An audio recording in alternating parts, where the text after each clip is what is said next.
గురుగారు, ఈ వారం తులారాశి వారికి ఎలా ఉంది? తులారాశి వారికి దివ్యమైన కాలం కొనసాగుతోంది. 8 గ్రహాలు యోగిస్తున్నాయి. తృతీయంలో రవి, కుజ, శుక్రుడు, షష్ఠంలో చంద్రుడు, ద్వితీయంలో బుధుడు, భాగ్యంలో గురువు, షష్ఠంలో శని, ఏకాదశ కేతువు. సర్వశ్రేష్టమైన శుభప్రదమైన అదృష్టకాలము. దీన్నే రాజయోగ కాలం అని కూడా అంటాం. ఈ సమయంలో స్వల్ప ప్రయత్నంతోనే అభీష్టాలు సిద్ధిస్తాయి. ఏం చేయాలో, ఏం చేస్తే మంచి జరుగుతుందో మీరు ఆలోచించి సరైన ప్రణాళికల ద్వారా లక్ష్యాలను పూర్తి చేయడం ద్వారా బంగారు భవిష్యత్తు లభిస్తుంది. ఎటు చూచినా విజయమే గోచరిస్తోంది. ఎటువంటి పొరపాట్లు లేకుండా వచ్చిన అవకాశాలను జాగ్రత్తగా సద్వినియోగం చేసుకోండి.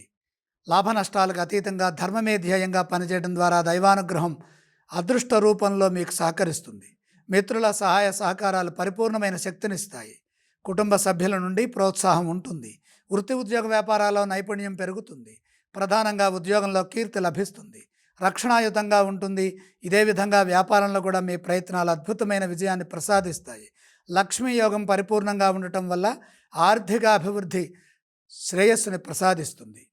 ఉత్తమ కాలంలో చేసే పనులు సర్వ శుభాలను ఇస్తాయని గమనించండి. తులారాశి వారు ఏ స్తోత్రాలను పఠించాలి?